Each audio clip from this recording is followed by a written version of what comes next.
Hi, everybody. Welcome to Beaver Politics. Today we're doing News Hour. This is just a show where I'm going to be talking, feeding off your comments, and I'm going to try to catch people up on what's been going on.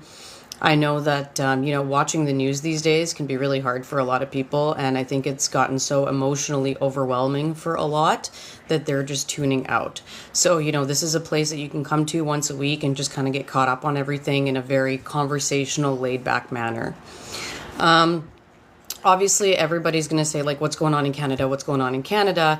I think for us to understand what's going on in Canada, we have to understand what also happened this week with Trump becoming president of the United States again.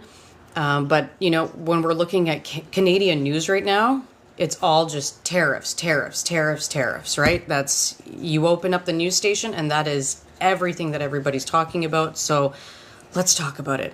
Trump said that tariffs are going to come in for Canada on February 1st. All of our premiers, except for Danielle Smith, are standing together on this, that there will be retaliatory tariffs. Danielle Smith is the only one who decided not to sign the Team Canada agreement to say that she's on board with this. She doesn't want to do retaliatory tariffs. She wants to deal with it with diplomacy, according to Danielle Smith. Obviously, she just doesn't want the oil and gas in Alberta to be impacted. Understandable for that sector. But she's not playing Team Canada right now, and she's the only one. So that's a little bit unsettling. I know that there's a lot of, Danielle's supporters. Mostly, I think, a lot of people that work in the oil and gas industry. So again, understandable that they would think that way, but that's not how the rest of Canada is thinking about it, right? Most people in the rest of Canada are really freaked out, and they want us to be working together, united as a team.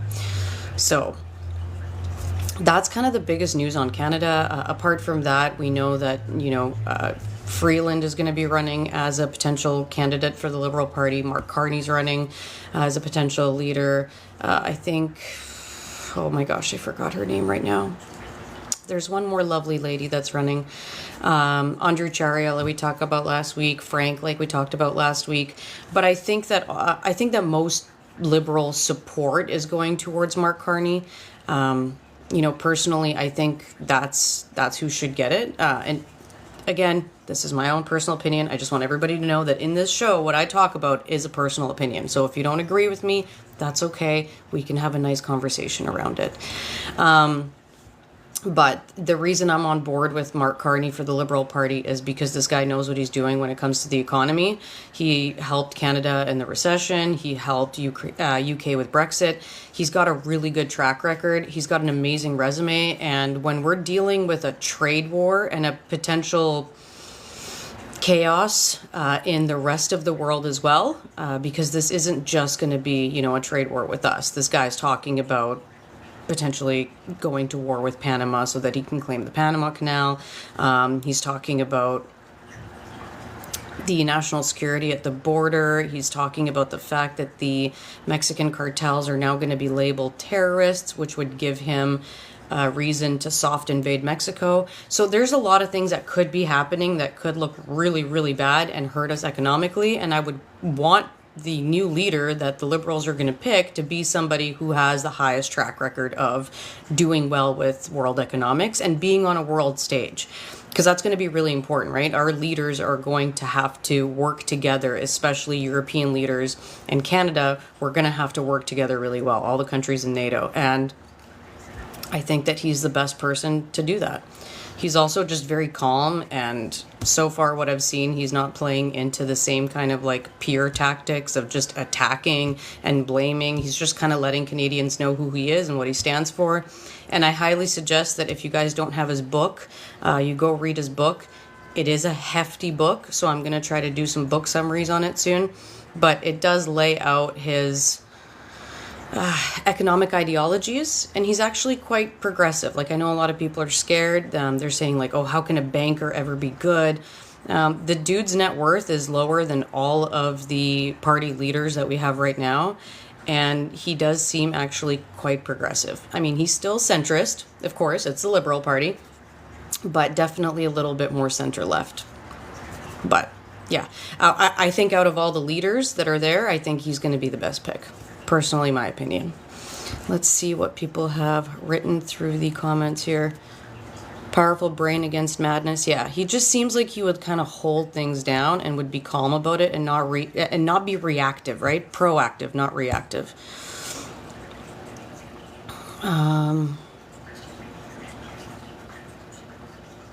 Pierre was WEF. Look in the archives.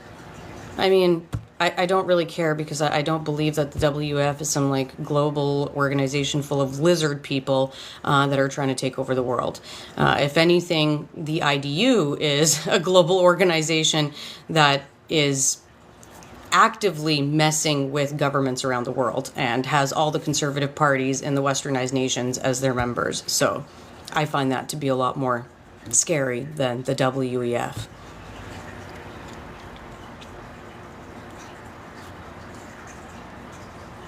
But yeah, I mean, I trust that like they could have been part of it. They could have been members. They could have attended the hearings. I mean, lots of people of influence have, right? I mean, Trump just went and well, he is attending the online summit in Davos right now with the WEF. So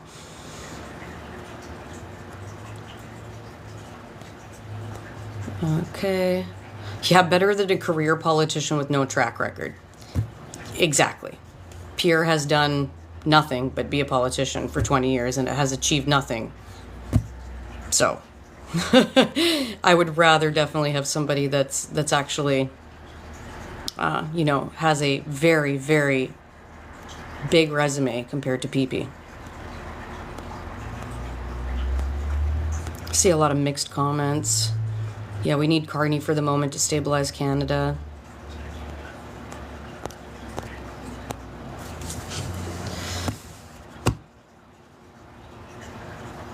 Anyway, there's going to be a lot of people that agree, lots of people that disagree. This is where we're at. So I think the best way we can have these conversations is to simply just be here, listen. Even if you don't agree, that's okay. If people say something you don't like, just leave them alone and ignore them. Now that we're kind of getting into it a little bit, I just want to touch base with everybody. Subscriber goal, gift goal is up at the top. Also, we're trying to get to at least 25,000 likes. So if you could tap, tap, tap, if you want to share this with your friends, that'd be highly appreciated.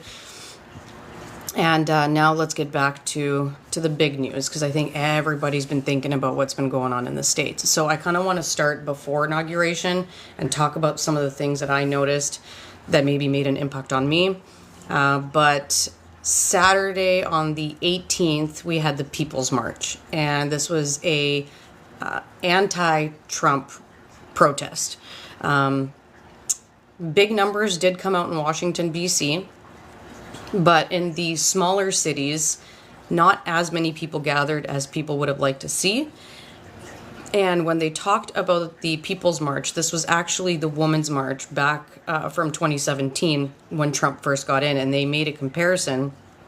And they did realize that there was less people at the People's March on the 18th, this Saturday, than there was back in 2017 when he first got in. I watched a lot of the interviews with people there, and people were saying that even though there was less people, it felt more focused. It was also a really bad day weather-wise that should have never stopped anybody from going, but I don't know. I think there's a lot of apathy. There's a lot of fear. I think that people fear this new upcoming regime so much that they didn't even want to be seen at the protests. So I think that that's going to be a hard thing to deal with going further. I think that people are going to be genuinely scared of protesting. I know some aren't, but some are, and we don't know what's going to happen there. But it was definitely a little bit disheartening for me to see that those protests were a little smaller than I wish that they would have been. And then the next day after that, we had the rally, the last big mega rally before he became president. And I don't know how big the crowds were there. I mean, they were definitely big. But the speech was really odd. And I wish that I didn't have to watch the whole thing, but I did. He obviously, I mean, the reason I was watching it that day is to really see what he was going to say about TikTok, because that's something that we obviously need to talk about, because here we are on the platform. So TikTok went down, I think it was Saturday night. Was it Saturday night or Friday night? I think Saturday night, right? Yeah, Saturday night. So TikTok went down Saturday night. It was a really, oh man, it was so weird. It genuinely felt like I was in some kind of like dystopian film. I was watching my friends' lives, obviously American, and I just, one of them went dark, the whole screen grayed out, and you had the little loading symbol. Then I went to somebody else's live, they're all going dark. And I thought, this is the end of TikTok in the States. It's going to get taken away. They don't like the fact that people are talking and organizing and coming together. And on some level, I kind of wish it stayed that way. But the push notifications that they got within about 12 hours, the push notifications that at first said, we're working with the Trump administration to get rid of the ban. First of all, that was still under Biden, technically. It wasn't Trump's administration until Monday morning. So they were getting push notifications about Trump administration. And then when they got back online, it said, we have to thank President Trump for this in their push notifications.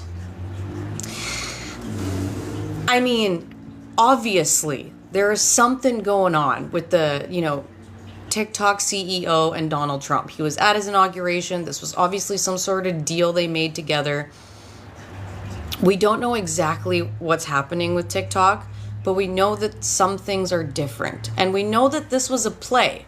This was a play so that Donald Trump can make himself look good, because he's the reason that this ban started in the first place. And this is prime manipulation tactics. And these are the type of manipulation tactics that were also used 80 somewhat years ago back in Germany. Take something away from the people and then give it back to them and claim that you're the savior. So that's exactly what Donald Trump did. He positioned himself as the savior of TikTok. But now we don't know what's going to happen to it, because at that speech he said that he wants to cut a deal where 50% of the earnings from TikTok go to the United States government. I still don't know exactly what that means. Does that mean it goes to him? Does that mean that he's making a deal with Elon or Zuckerberg or something like that? I don't know. There's a lot of different opinions around this, so I don't want to say that anything is legit and that we know anything for sure, because I know a lot of people jumped on the fact that like, oh, this is meta now. I'm done with TikTok. I feel like this is meta. I don't know yet. I have no idea, so I don't want to say any guarantees. However, in his actual inauguration speech, when he visited this whole TikTok thing again, he did say that he wants 50% of the earnings, and if China doesn't give it to him, he's going to look at them as a hostile threat. It was very odd. His language around it was very odd, which I find weird, since him and Putin had a nice little three-way call yesterday, talking about how they're going to be working together on some level. I'll get into that a little bit later, but we don't really know what's going on with TikTok. Let's just put it that way. However, when the Americans came back, the Canadians also noticed some different changes. Like the For You page was a little bit different. There was a bunch of creators we had to refollow, even though they were already on our following list. When we clicked on their page, we had to refollow them again. It seemed like certain creators were getting banned a lot more. We're getting their videos taken down, especially when people talked about, Trump or Elon. I don't know if it's just coincidence yet. No idea if it's just coincidence, but it definitely, it was definitely weird. And weird stuff is happening. Like random comments are being filtered out that have nothing bad in them, that don't have any keywords that I'm trying to avoid. Just random stuff. Even the way that I have to look in my restricted comments has changed, and the layout has changed a little bit. So who knows? Other people said that they noticed weird things on Instagram and Facebook where their accounts were all of a sudden following Donald Trump and JD Vance when they never followed those accounts in the first place. This was for my American friends. So a lot of weird changes happen with social media. But here's the thing.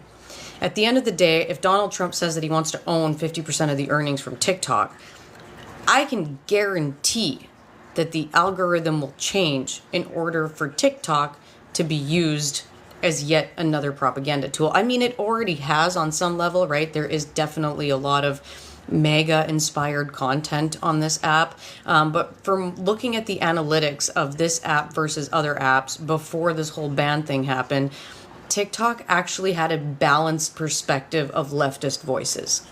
The only major social media platform with a balanced amount of leftist voices. And we're all afraid that's going to go bye-bye. And that propaganda is just going to be pushed harder and harder and harder. I mean, Facebook has become a dumpster fire. I'm sorry for the words, but you won't find me on Facebook anymore.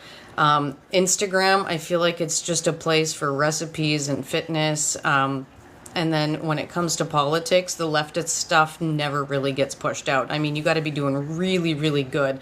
If you are a leftist political creator and you're doing good on Instagram, good for you. That's amazing. But I feel like it's very, very hard to take off on Instagram. And because it's meta, I'm just stepping all the way back.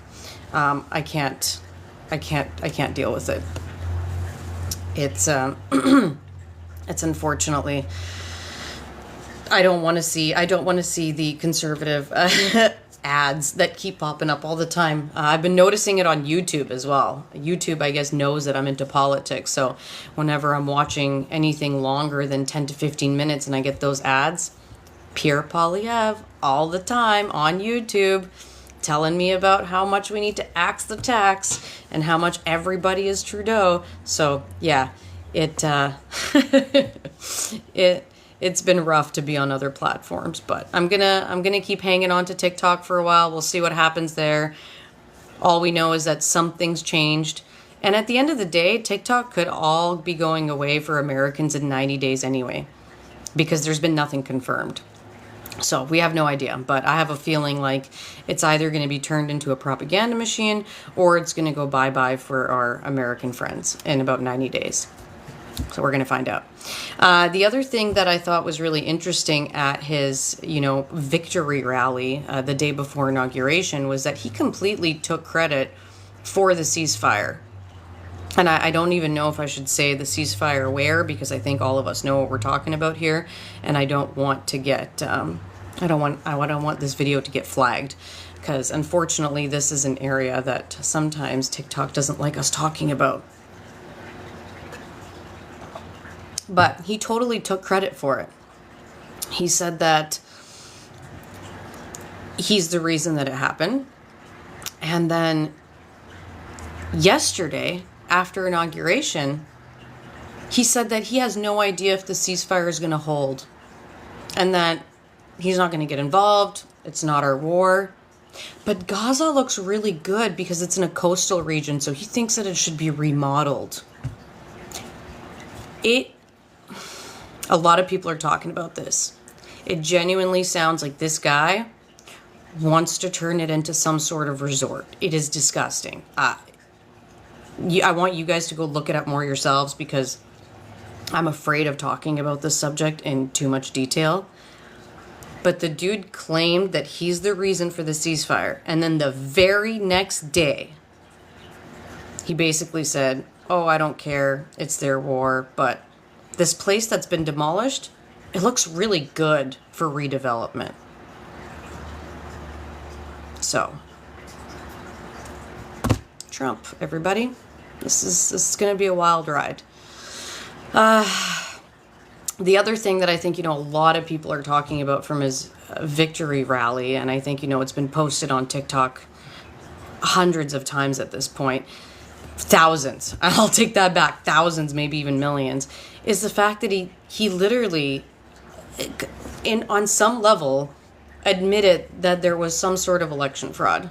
and again, he didn't say it specifically, so I'm not just to be on the neutral side. He didn't say it specifically, but now from my personal opinion, it sure sounded like it. He talked about Elon going into Pennsylvania and campaigning for him, and that he just knows computers so well. He knows the vote counting computers so well, and he did such a great job that they won in Pennsylvania.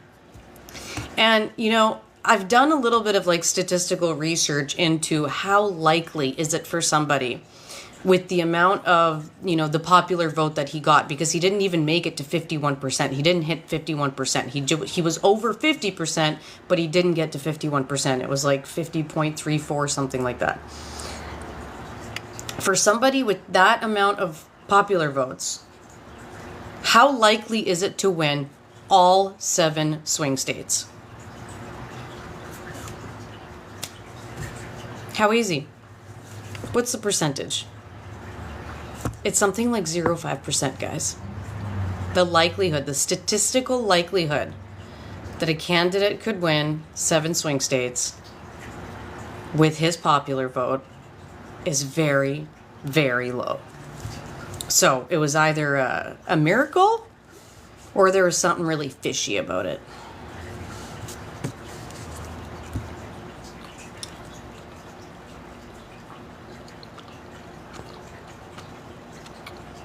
I see we got a lot of megas up in these comments. Thanks for being here, guys. Thanks for boosting the live. I really appreciate all of you, even if you're mega. But yeah, so this was the victory rally. These were kind of the the key points from there that I took away. But let's talk about yesterday, because yesterday was inauguration. And boy, was that something. I mean, I think like we all have that picture of Elon in our minds as kind of what stood out from yesterday. And I mean, again, when we're going to talk to megas, guys, we're going to be gaslit so hard. They're going to say all types of stuff. The two things that we're getting right now, because we all know that we saw what we saw. Everybody saw what we saw. They're going to say that, oh, it's just autism. That was an autistic, excited response is what they're going with. Now, I'm going to tell you right now, I am friends with so many neurodivergent people. I have a lot of friends who are autistic. Not a single one of them would do that because of their autism. Not one. So that is them gaslighting you. Do not let them do it. The other thing is they're going to take pictures of other, Democrats while they're doing a wave or talking to the crowd or having their hand up to point to something. And, in those moments, they're going to take pictures and be like, look, all of these guys do it too. It's not what you thought it was. Cool. You can take a picture for me, like reaching for a cookie jar, and while I'm reaching, take a picture and say, oh, I was doing it too. No. We saw the full movement. This wasn't like a, short 0.2 second clip. We saw the whole thing. He did it twice to the audience, then turned around, did it again. That's not a stim. That's not somebody catching him in an odd angle for a second. We saw what we saw, and you cannot gaslight us into thinking any differently. But see, that's the thing, is that we already knew this. This wasn't like news for most people. This is stuff we've been warning you about for years. But again, you're going to have to find out on your own. Or, see, that's the thing, because megas are they're in two groups. They are. They're either in the group that actually, unfortunately, just doesn't get it. And they've been just so brainwashed by this guy that it's anything he says is the word of God. And there's no, critical thinking happening there. Or they're in the group that likes it and that wants it. Because they also believe in those same ideologies. That's the honest truth. It's one of those two. There's nobody else in the middle that's mega. You either just don't get it, in which case I feel genuinely sorry for you, and unfortunately you're going to have to find out, or you get it and you're rooting it on and you're cheering for it. So one or the other. Those are it, you know? And this is what we're going to have to deal with as a society. We're going to have to deal with people that are going to be cheering that kind of behavior on. So I think, yeah, that's what stands out in her mind a lot from yesterday. That was pretty much, you know, the main discussion point. And the thing is, guys, it's even what he said after. It's what he said after, too. It's very similar to other speeches that we've heard. It's very similar to a certain rhetoric that we know of from our history. So, again, don't try to gaslight us into trying to say that didn't happen. Because even the words that followed, and even the whole speech around the gesture, was pointing to those ideologies. I have to be very careful with, obviously, with how I speak right now. But apart from that, let's go into some of the things that Trump signed as executive orders yesterday. So he says that he's going to slash federal workforce and remove Biden's actions, which means I'm going to kick a bunch of people out of government and place loyalists instead. We already knew he was going to do that. He signed order to withdraw U.S. from the Paris Climate Agreement. So he's just saying climate change isn't real. Pollute the environment, pollute the earth, kill different animal species. We don't care.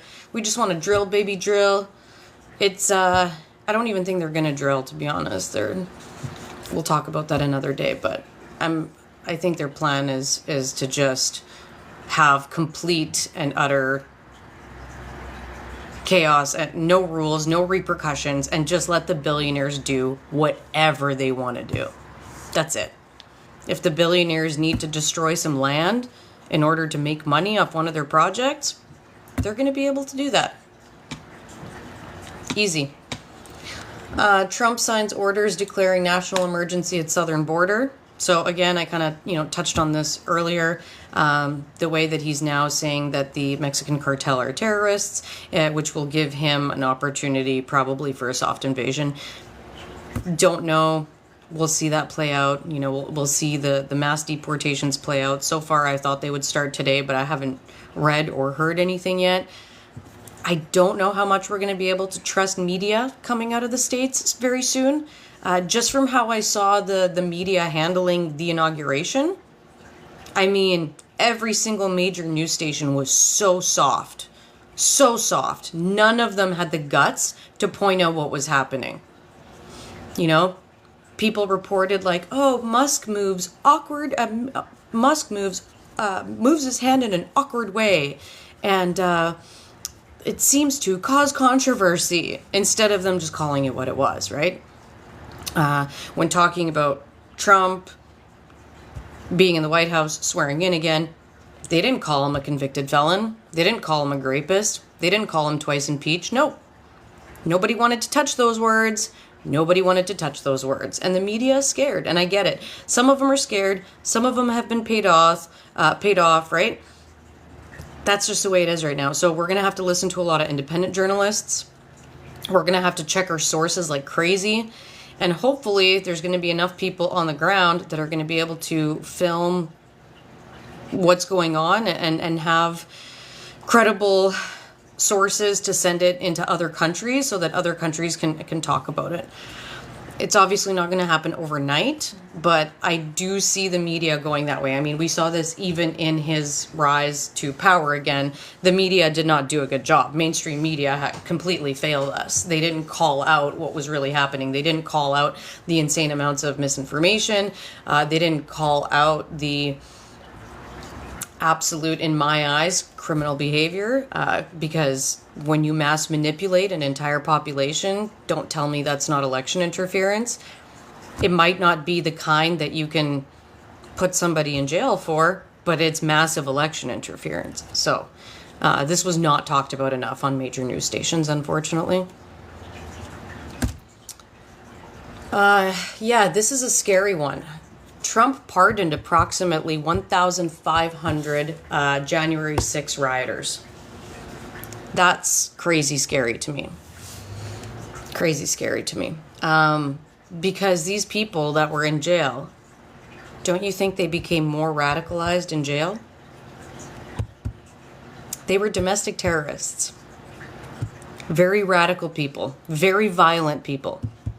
And now, free to go, roam the streets. You think they're just gonna sit at home, watch TV, and not get involved in more violence? Really? I doubt it. I doubt it. Yeah, and somebody said radicalized and now connected. Yeah, people make connections in jail. Most of the time, people come out worse. Sometimes they come out better. But this was crazy to me. Like, this was crazy to me. Putting domestic terrorists back on the streets. And it's funny, too, because remember how he said that they weren't his people. They were Antifa. Remember? Yeah. He tried to say that it wasn't his supporters that did it. For the longest time, he said that it wasn't his supporters that did it. So then why is he pardoning them? Something to think about. Like the hypocrisy, the constant hypocrisy. Yeah. This was another interesting one. He signed an executive order ending birthright citizenship. Now, this is obviously ridiculous, right? It is. It's obviously ridiculous because it completely goes against the 14th Amendment, which basically says that if you're born in USA, you're a USA citizen. Now, I think, personally, that this is the beginning of him trying to break the Constitution. Again, I could be wrong. Personal opinion. But because this is going directly against the Constitution, it feels like this is the beginning of him trying to break it apart, which is something we knew. That was on the list of things he wants to do in the first 108 days in power. So I think he's putting it into motion. Also, the administration took down, there was a government webpage that was put in under Biden and Kamala called reproductiverights.org, kind of to help women out after Roe v. Wade got overturned, to help find reproductive health care, access to AB, access to birth control. Yeah, that site went down like immediately on Monday. It just went bye-bye. Page cannot be accessed. It's gone. So that's just one tiny little part of the news from yesterday. I've already talked about TikTok, how he said that he should get half. We've already talked about that. We did talk about the tariffs. That's the first thing that we started with. So for anybody who wasn't here, tariffs on Canada are supposed to go in place February 1st. Now, whether that's going to happen or not, we don't 100% know. That's kind of the thing with Trump. Everybody's in a weird wait and see kind of mode, which honestly I think puts us at a disadvantage, right? Because then we're always just reacting. We're not able to be proactive. And I think that's actually part of his strategy. His strategy is to never say the truth, always be super vague, keep people guessing so they can't actually plan what they're going to do to resist you, right? Like, this is what he does. Nobody knows. Everybody feels completely unprepared. So, let's see. We talked about the ceasefire, right? We talked about how he said that, he's not confident, blah, blah, blah. But I mean, here, I'll go back and at least read the actual quote, right? Because the quote that he made was, Gaza is interesting. It's a phenomenal location. On the sea, the best weather. Some beautiful things could be done with it. So, yeah. Oh, the other thing that he already did is he withdrew the United States from the WHO. He withdrew from the World Health Organization. God help the Americans when the next pandemic hits, because there will be a next pandemic. We are in a global climate crisis. Do you know what happens when the ice melts and it releases viruses that have been stuck in the ice for many, many, many, many, many years? As the world population also grows, while at the same time, people having to move more inland and away from places that are really hot, which means people are going to be closer together. Like, a pandemic is going to happen again. We have to be prepared for it. And getting out of the WHO is kind of scary, because that means that it cuts US off from actually being able to be informed what's happening in terms of infectious diseases in other places in the world. There's also a lot of other repercussions, but this one just very much stands out to me. So, yeah, it's a little crazy. And then finally, what I wanted to go over is that he signed the executive order signaling his administration opposition to gender diversity. So everybody that works in the federal government or works for the military, they are only allowed to go by male or female, nothing in between. They're not allowed to undergo any kind of hormone therapy, no surgery. In prisons, you go to whatever prison for the schmecks that you were assigned at birth. And there was one more part to it that right now I am blanking on. There was one more part of it. But yeah, he's just basically, oh yeah, no more DEI procedures in government. So no more DEI policies in the federal government. Yeah, just getting rid of all that. So that's what he said he was going to do. He's going to clean out the woke culture out of government, because all the MAGAs are so scared of the woke movement. Which translates to me as, I don't want to grow as a person because that's too hard.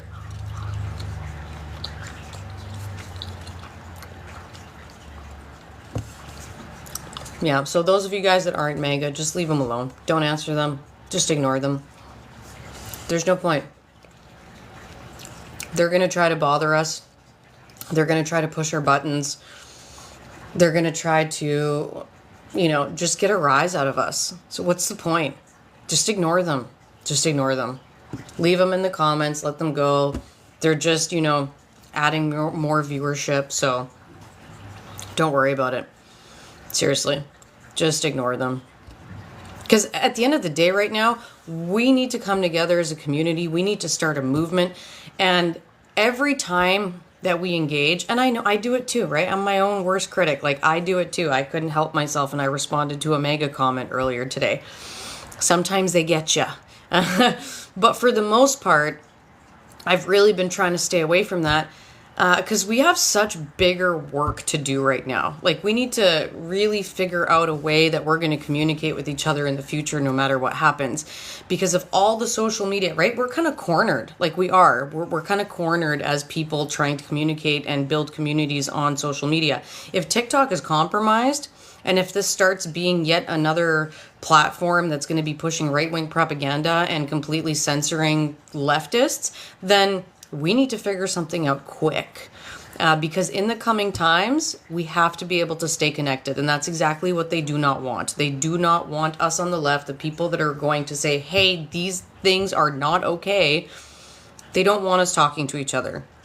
They don't want us going on lives and being able to share ideas. They don't want us educating people, because you can't control an educated population, but you sure can control an uneducated population. We know that. So, knowing these things, we shouldn't be wasting our time arguing with MAGAs or trying to prove anything to them. That we have nothing to prove. We don't care. You can call us snowflakes.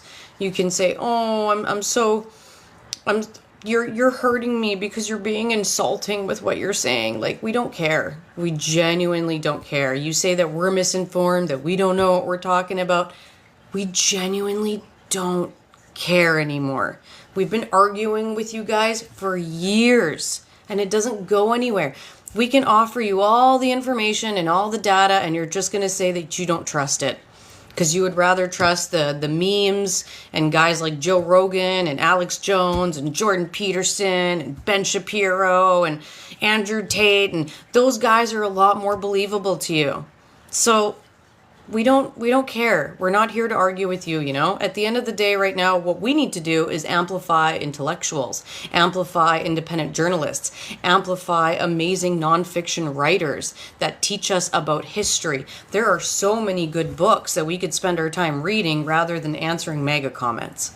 So I'm definitely on board for not answering them, especially when we do these lives. Like, at the end of the day, if you don't answer them, they don't stay here that long anyway.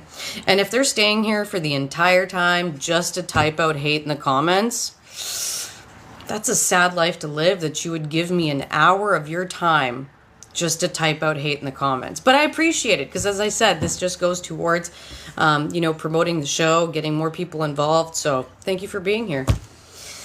Okay. Oh, we got to 25,000 likes. That's awesome.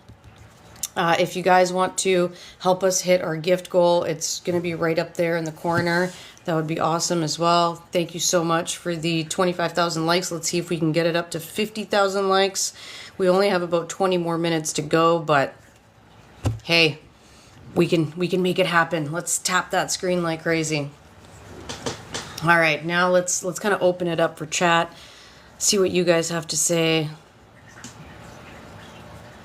Nice. Eat the rich. Yep. Again, it's top versus bottom. It's not right versus left. We genuinely have the most richest people in the world right now, all sitting in, Elon and Trump's little gang. And they're all working together, and they dominate. They dominate media. They dominate the narrative. This is why we are where we are. Why so many people live in an alternate reality and believe a lot of these influencers, right? Because this is how the disinformation started. It started with getting existing influencers to now spread this message. I mean, there's probably a lot of fitness folks who used to really like Joe Rogan back in the day when he first started his podcast, right? Like, who here used to like Joe Rogan back in the day before he took a hard right turn? CBC liberal state media. Man, I would love it. I'd love a job for CBC. But they would never hire me because I would be a little bit too honest about things, and that wouldn't be accepted. They like to stay a little too neutral for my liking.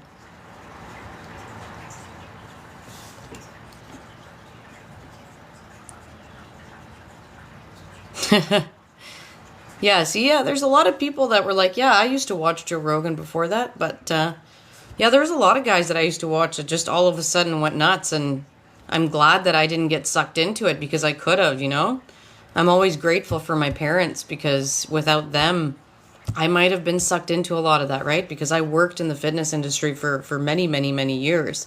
And if I didn't have parents that always taught me to think critically, I might have gotten sucked in. Yeah, so we have a lot of billionaires that are controlling everything right now. They're praising right-wing governments all over the world, specifically in Europe as well. We're going to really find out how successful the propaganda machine was in Europe at the end of February, when we see who gets voted in Germany. So right now the AFD is in the second place. Thank the heavens. I don't like to say thank God, even though it comes out naturally, but I'm not Christian, so it feels weird sometimes. But if the AFD, through some weird happenstance, end up becoming first and winning the election, I don't know if I'm going to think that it's a propaganda or if I'm going to think that it's full-blown election fraud. I don't know what I'm going to think yet. But if they get into power, it is a very, very, very scary day. Very scary day.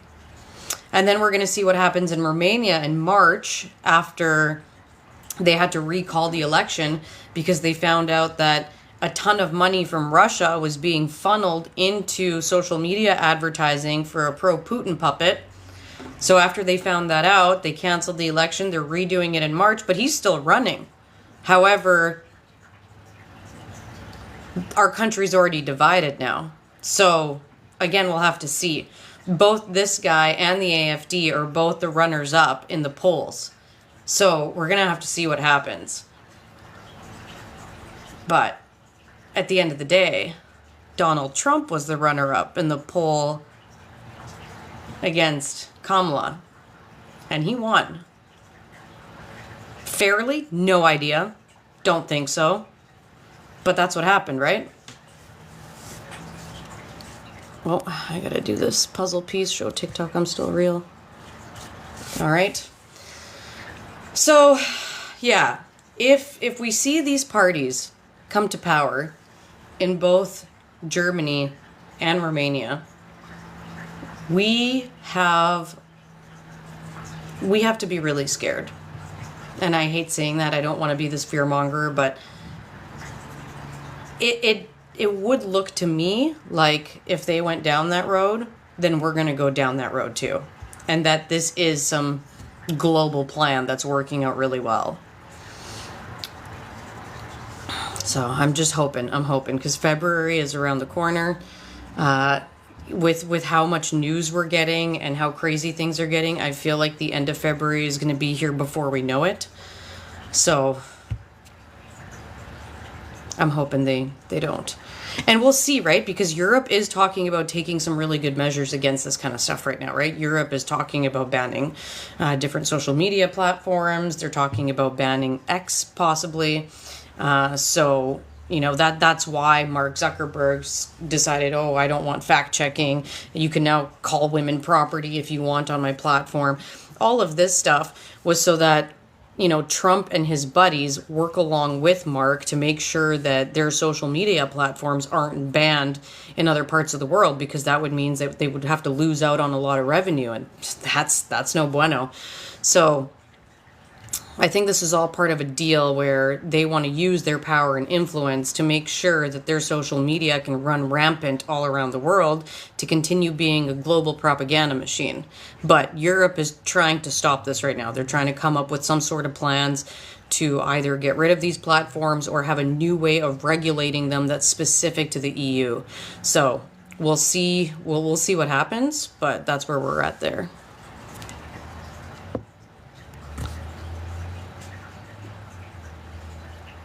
Yeah, I'm a fiscal conservative, but when Elon did the salute, I switched to liberal. Good for you.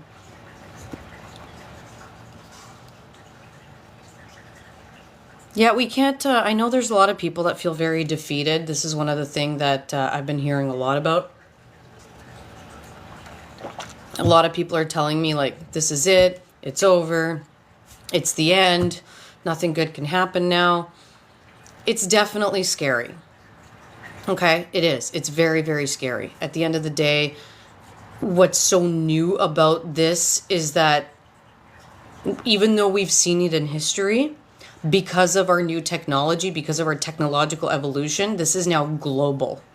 And also the technology that these people have in terms of like military operations is insane. It's not, you know, where we were 100 years ago. We can't just like grab some bats and some rakes and go out into the street and like physically fight this. Like we can't. This is not going to be a physical fight. You know, one drone can take out thousands of people all at once, even if you were armed. Like, you can't go against the United States military. Like, nobody can. That's the scariest part. But I think that we will, as we evolve, right, because human beings get through things. We figure things out. We adapt. That's what we're good at. So we will figure out how to adapt over time, right? We will figure out a way to fight back in a different way than before. I don't exactly know how, but there's a lot of people on the good side of technology too, right? There's a lot of people that are working at ways to, say, connect us all through an open source social media platform. Even though it seems like that's years away, who knows? Maybe we can start some underground movements. Maybe we can figure out a way to share and teach information in a different light. Maybe we finally learn how to break through people's psychological boundaries, right? For the longest time, we've said that it's so hard to get people out of cult mentality. Maybe we figure that out. Maybe we figure that out first. Who knows? But I don't want people to give up hope. You got to do whatever you can do, whether that's going out to a local protest, whether that's having coffee meetups with people that think like you so that you guys can discuss ideas, whether that's getting involved in writing or creating media or doing anything to help the movement. There's definitely ways that we can get involved and we can feel like we're getting something done and we can move forward, right? The biggest issue we've had on the left is apathy. So this is one of the things that needs to change. And I think it is slowly changing because people are getting more and more worried and they want to take some action. But don't give up. Like, don't just give up, throw your hands in the air and say, oh, it's all over. There's nowhere to go from here. Like, it seems bleak, but we'll figure it out. And even if that means, yes, a revolution of some sort, right? At the end of the day, though, this is what I wanted to point out earlier. I just remembered. One of the ways that we could actually make a difference is to not spend our money. To do certain types of strikes. Like, for example, right? All the women could do a cosmetics strike for 5 days. No buying makeup, no buying any sort of cosmetics for 5 days. That would tank the economy. That would be so bad for so many billionaires that profit off us feeling like we're not good enough with the way that we look naturally, right? So, and I'm not saying that makeup is bad, right? Sometimes I like to put on makeup and look good. Like, it's not that. I'm just saying that we have so much influence with the way that we spend our money, right? Like, I'm somebody that's been boycotting Amazon for a really long time. And sometimes it really sucks. Sometimes I have to spend like days trying to find something that I would have otherwise gotten on Amazon, and I have to like drive around to try to find it and get it in the city. But that's my own 2 cents, right? But think about it, if everyone, or if 80% of people stopped buying things on Amazon for 2 days. That's it, 2 days, right? That would tank Jeff Bezos' stocks. So there's ways that we can do things. We just need to get everybody on board, because when we come together as a collective, we can influence massive change in the world. Even with all their military, with all their drones, with whatever they have, it doesn't matter. Because this isn't us like taking arms and going into the road. This is us sitting on our couches for 2 days and going, I'm going to read a book, drink some tea, maybe take my dog out for a walk, but I ain't spending money today. I'm not going to go on Netflix. I'm not going to go on Prime. I'm not going to go on Crave. I'm not going to turn on my computer. I'm not going to check my phone. I am just going to take a day out of this modern society. And that would be incredibly successful at showing these people how much power we have, because they wouldn't be where they are without us spending our money all the time. So yeah, so that's how I think that we can affect change. But again, it's going to take a lot of us coming together, and we're still far away from that. So one of the things you can do right now is at least talk about it with your friends, bring it up with your family, try to get people educated. And when people don't want to get educated and they're like, no, that's too depressing, I just want to live in, blissful ignorance, explain to them how that blissful ignorance is actually fueling the evil in the world. That's what I do anyway. Some people hate me for it, but that's who I am.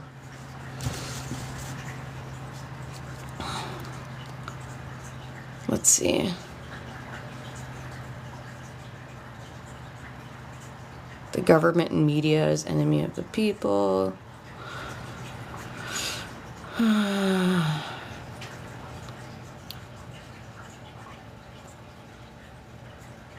Why don't you start the movement rather than talk? Oh, honey, I have been starting the movement. Just because I talk on TikTok doesn't mean I'm not working on a lot of other projects in the background. But I'm not going to talk about my projects here so that you guys can tear them apart. I've been getting involved with activism groups my whole life, but thank you for the advice. Yeah, Ted, Amazon doesn't do anything for a local economy. That's why I don't want to pay into it. I'm not going to do it.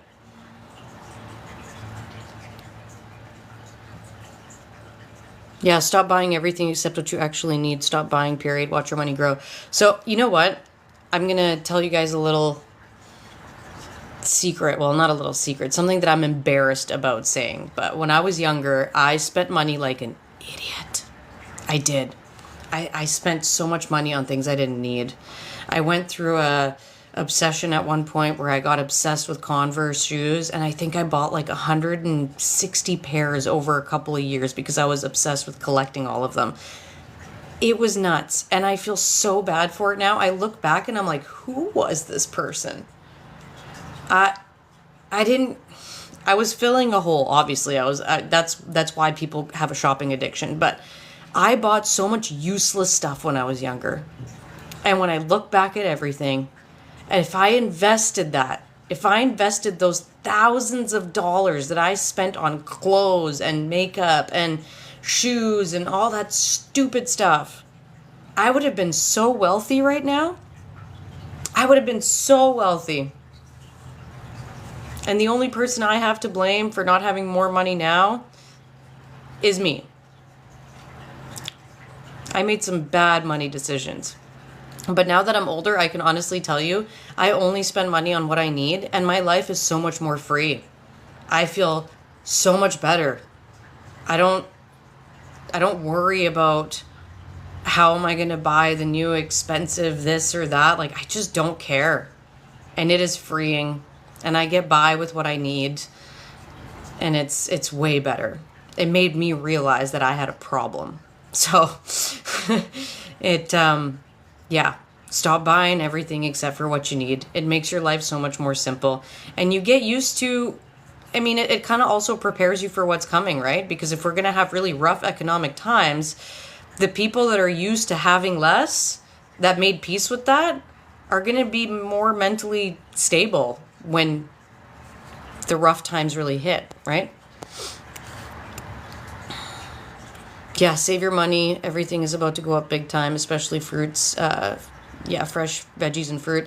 Yeah, and especially with the tariffs, the economic hardships, the price gouging from the corporations, the droughts, and the climate issues that farmers are facing, it's going to be a lot tougher finding, cheap fruits and vegetables. I wish that I had a garden, but I live in the city, so I don't have the opportunity to do that. However, eat locally. Try to find some local places. I know not everyone is living in a place where they could just like head out to the farms. But if you are in a place where you have local farmers around you, try to support them. Buy in masses because it's usually going to be cheaper when you buy like a box of apples versus 5 apples. And then learn how to can. Learn how to can and learn how to preserve. I do that all the time in the summer. I make all kinds of jams and jellies out of the berries that I get. But it really helps me and it helps save money. And also learn how to eat locally. Because with what's coming, it's going to be harder and harder to get a lot of, the exotic fruits and the exotic vegetables. We're all used to it, especially, in places like BC where we have access to so many exotic fruits and vegetables. But they're not local. And you can't get used to only eating those things, or when you're stuck with eating local foods, you're not going to know what to do. So you're just try and find local foods, find local butchers too. I know not everyone has a bunch of freezer space, right? I'm very grateful that I have freezer space at my parents' house and that they let me use. And so I can go innies with my friends and we can get like, a quarter cow, and that can last us like 6 months, or you can buy, 30 chickens. And if you're vegan, I'm sorry, I don't mean to, but if you're vegan, you can find places where you can get like tofu in higher quantities. And I don't know how well tofu freezes or not. Maybe it doesn't do that well, but you can store things like lentils and beans. So there's a lot of things we can do to cut back on our food costs and support our local farmers, because they're going to be so important that we keep afloat, right? As soon as we don't have local farmers, guys, we're screwed. Because if all of a sudden all of our food now depends on the big corporations, then they control everything. So I'm always in that place of saying, keep the local farmers alive. Get involved in any sort of program where they're trying to ask for help from governments, whatever it is, keep those guys going, because those guys are going to be our lifeline. So please, always, always, always, if you can, shop local, get to know your farmers. I swear. And creating relationships with them is also really nice, because once you create relationships with farmers and butchers and people that get to know you over time, trust me, they like to give you deals. They like to keep you happy. So they're good relationships to build. Somebody said, what's your political affiliation with Green Party or NDP? I didn't know I had a political affiliation with the Green Party or the NDP, but I do live in a riding where it's very, I moved into this riding because I knew that I could vote NDP in this riding, because there's not really any other choice. It's either you're NDP or you're conservative in my riding. Liberals don't really have very much chance here. That's just the way it is. So... But I'm somebody, in all honesty, like, yes, I lean a lot more to the left personally, but when it comes to voting strategy, I always support the leader that I think is the best in that current space and time. So things can change for me, but I mostly, support the NDP, and that's who I'm going to vote for, because that's what I have in my riding right now.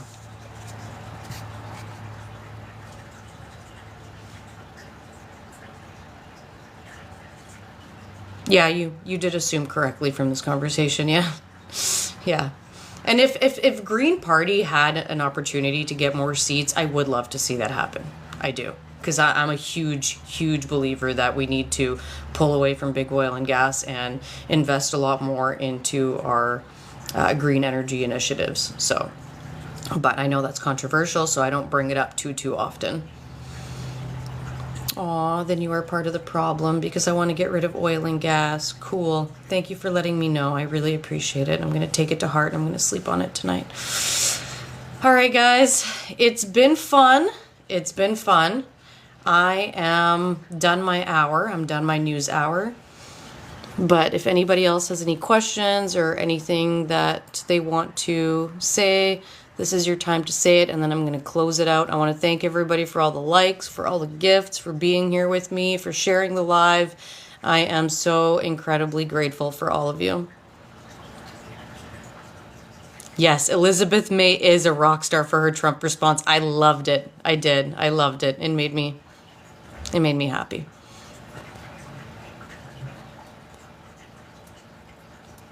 All right, guys. Again, thank you so much. I'm going to sign off.